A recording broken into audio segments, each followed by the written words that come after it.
आयुर्वेद के अनुसार हमारे को कौन सा आहार हानि कर सकता है, कौन सा आहार नुकसान कर सकता है।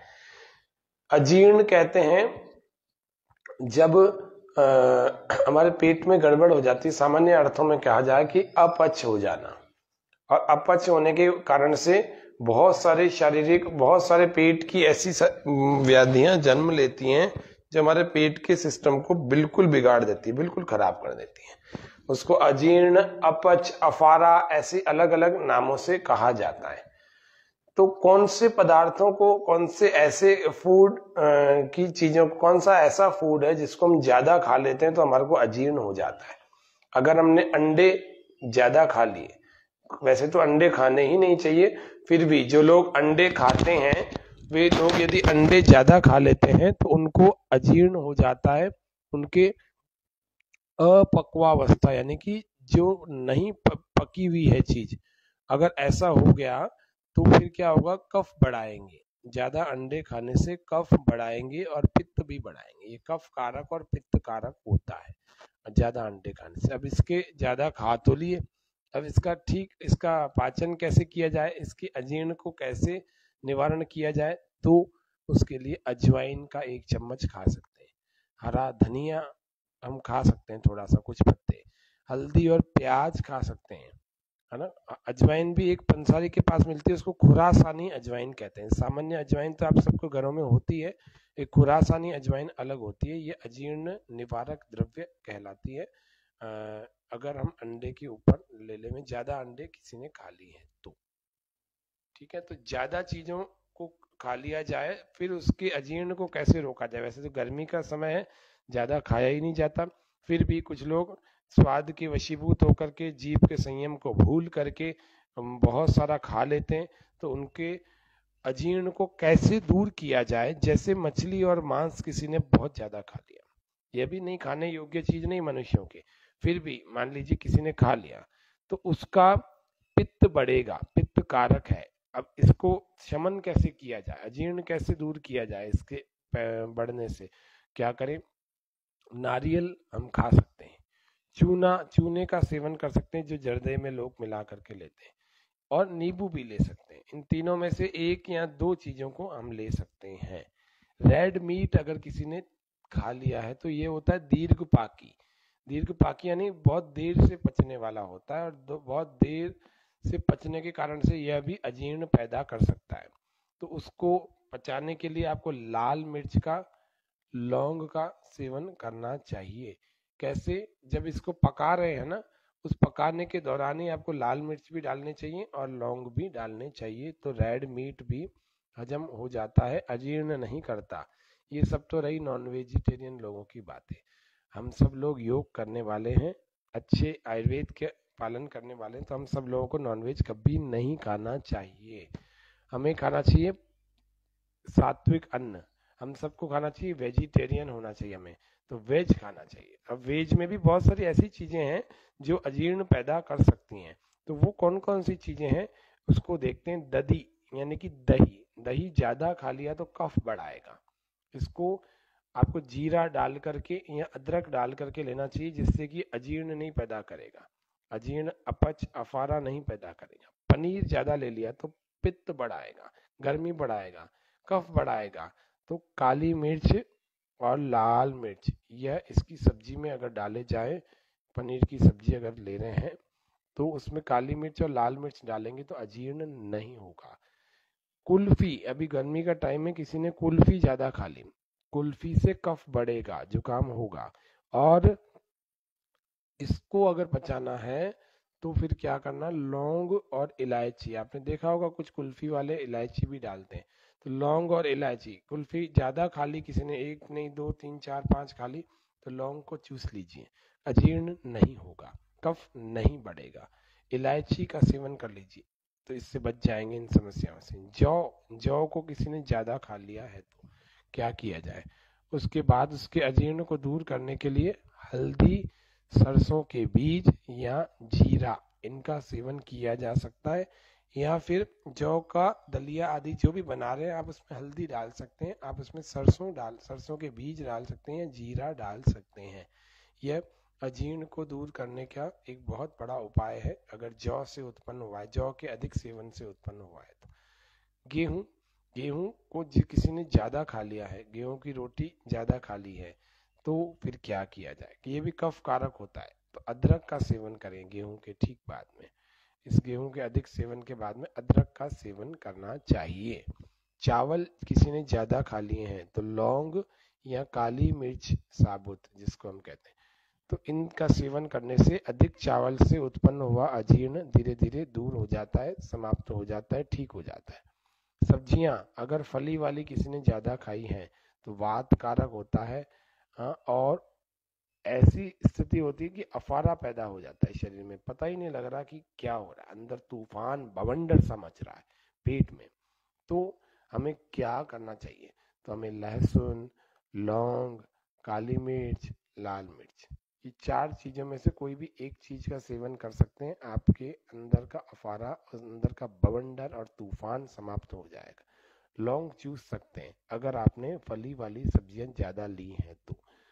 लहसुन को कच्चा चबा सकते हैं छिलका उतारने के बाद। ऐसे अगर हम करेंगे तो निश्चित रूप से हम सबके फली वाली जो सब्जियों से उत्पन्न किए हुए अजीर्ण में विशेष लाभ होता है। या फिर फली वाली सब्जियां बना रहे हैं तो उसमें आप इन 4 चीजों में से कोई भी 1-2 चीज तक डाल सकते हैं। बंद गोभी किसी ने अधिक खा ली, यह भी वात कारक है, यह भी दर्द को बढ़ाएगी, वायु को बढ़ाएगी, तो सूरजमुखी के तेल में इसको बना सकते हैं आप, इसको अगर बनाना है तो। हल्दी डालें, सरसों के बीज डालें, और इन दोनों को साथ में डाल करके सब्जी लेनी चाहिए। सरसों के बीज का मतलब राई कहते हैं, राई राजस्थान में मारवाड़ी भाषा में इसको और कहते हैं, और वैसे राई कहते हैं इसको। सब काली काली होती है, बिल्कुल बारीक बारीक। एक सरसों पीली सरसों होती है और एक सरसों होती है काली, काले बीज होते हैं, तो आपको काली सरसों को लेना चाहिए। ठीक है, तो ये हुआ। आगे चलते हैं। लहसुन अगर किसी ने अधिक ले ली है तो पित्त कारक हो गया, बहुत लहसुन डाल दी सब्जी में, पित्त बढ़ेगा।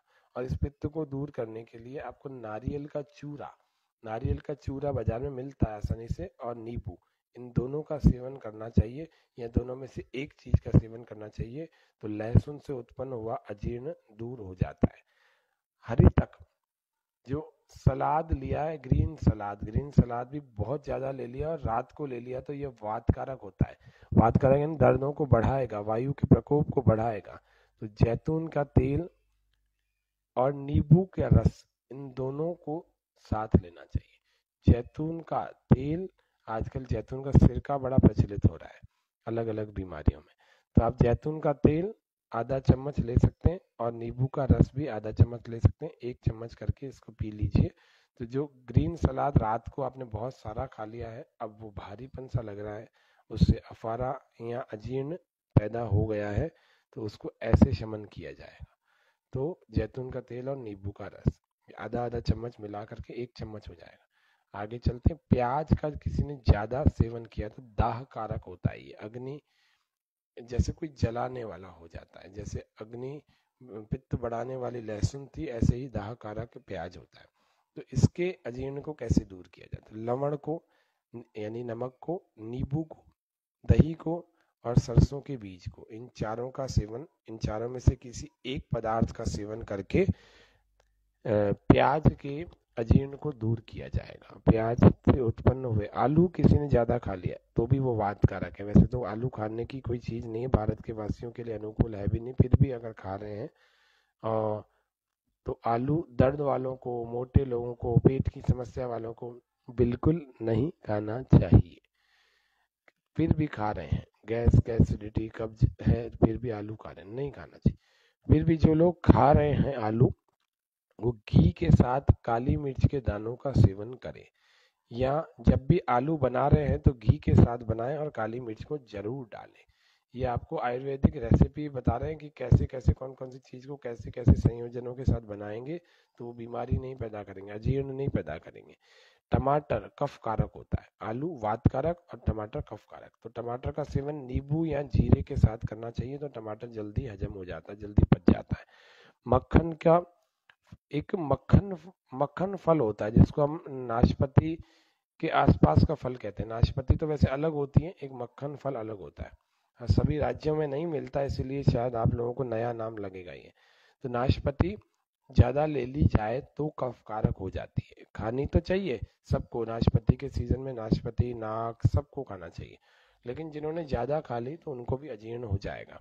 तो उनको हल्दी, नींबू, लहसुन और काली मिर्च, हल्दी, नींबू, लहसुन, काली मिर्च में से किसी भी एक या दो चीजों का सेवन करके इस नाशपाती के जो अधिक खाने से अजीर्ण उत्पन्न हुआ है, अफारा या पेट की गड़बड़ उत्पन्न हुई है, उसको दूर किया जा सकता है।